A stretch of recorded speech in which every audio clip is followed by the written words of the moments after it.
बिस्मिल्लाहिर्रहमानिर्रहीम अस्सलामुअलैकुम वरहमतुल्लाहि वबरकातुहू। आज हम समाअत फरमाएंगे निकाह की हवाले से। ये आप निकाह का व्लॉग हमारा समाअत फरमा रहे हैं 11। इसमें हम आपके सामने निकाह के हवाले से मुकम्मल तफसील बयान करेंगे। आज हम निकाह पढ़ाने के लिए कोरंगी में आए हुए हैं। सबसे पहले ये बात याद रखें, ऑल कराची हमारी निकाह पढ़ाने की सर्विस है। ऑनलाइन निकाह पढ़ाने की सर्विस भी हमारी मौजूद है। मेरा नंबर समाअत फरमा लें 0313287372। ये मेरा नंबर है, आप इस पर मुझसे रब्ता कर सकते हैं। निकाह पढ़ाने के लिए हम यहाँ कोरंगी आए। सबसे पहले हमारा तरीक़ेकार ये होता है कि हमने निकाह नामे को फिलअप करना होता है, जिसमें दूल्हा का नाम है, दूल्हा का मुकम्मल एड्रेस है, दूल्हा की उम्र है, दुल्हन का नाम, दुल्हन की वल्दियत और उनका मुकम्मल एड्रेस दोनों की उम्र के हवाले से। फिर इसी तरह दुल्हन की तरफ से 3 बंदों के नाम लिखे जाते हैं, एक वकील बनता है, 2 गवाह। दुल्हन की तरफ से जो वकील मुकर्रर हुए इनके हमने सिग्नेचर लेने, दुल्हन की तरफ से वकील के सिग्नेचर लेने होते हैं। इसी तरह 2 बंदे जो गवाह दुल्हन की तरफ से बनते हैं उनके भी सिग्नेचर लेते हैं। इसी तरह दूल्हा की तरफ से 2 बंदों के नाम लिखे जाते हैं जिन्हें शादी के गवाहान भी कहा जाता है, तो उनके नाम लिखे जाएंगे और उनका नाम, वल्दियत और उनका मुकम्मल पता लिखा जाएगा। अब हम फार्म के बैक साइड की तरफ अगर देखें तो वहाँ शादी की तारीख के बारे में लिखा होता है, हक महर के बारे में लिखा होता है।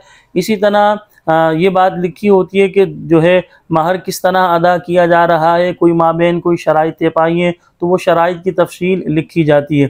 फिर इसी तरह जिन काजी साहिब ने निकाह पढ़ाया तो उनका नाम, वल्दियत और उनका मुकम्मल पता लिखा जाता है।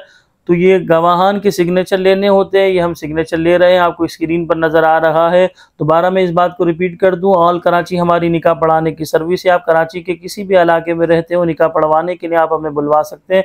इसके अलावा ऑनलाइन निकाह पढ़ाने की सर्विस भी हमारी मौजूद है, तो ऑनलाइन भी आप हमसे निकाह के लिए रब्ता कर सकते हैं।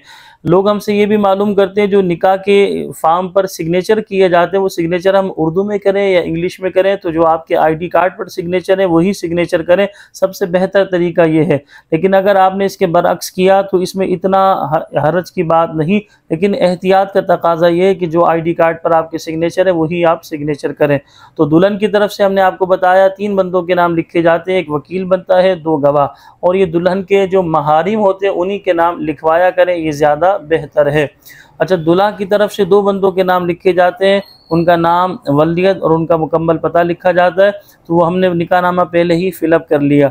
हम लोगों को ये बात भी समझाते हैं, जो लोग निकाह पढ़ाने के लिए हमें हायर करते हैं तो हम उनसे गुजारिश ये करते हैं कि हमें दूल्हा का ID कार्ड, दुल्हन का ID कार्ड, इसी तरह दुल्हन की तरफ से 3 अफराद के नाम जो लिखे जाते हैं उनके ID कार्ड, इसी तरह दूल्हा की तरफ से 2 बंदों के नाम लिखे जाते हैं उनके ID कार्ड हमें व्हाट्सअप कर दें, ताकि हम निकाहनामा पहले से ही फिलअप करके अपने घर से लेकर आएँ। तो जब शादी हाल में हम आते तो पूरा निकाहनामा फिलअप हुआ हुआ होता है।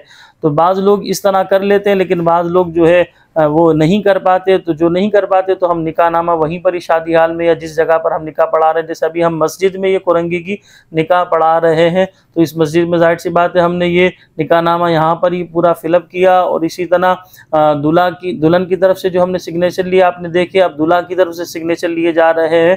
तो दूल्हा की तरफ से 2 गवाह बनते हैं, इन्हें शादी के गवाहान भी कहा जाता है। बाज़ लोग मालूम करते हैं दूल्हा के जो गवाह उनके नाम, उनके सिग्नेचर किस तरफ है, उनके नाम कहाँ लिखे, तो उन्हें फार्म पे लिखा शादी के गवाहान, तो शादी के गवाहान ये लिखे जाते हैं। तो आप हमसे रब्ता कर सकते हैं। ऑल कराची हमारी निकाह की सर्विस है। अस्सलामु अलैकुम वरहमतुल्लाह।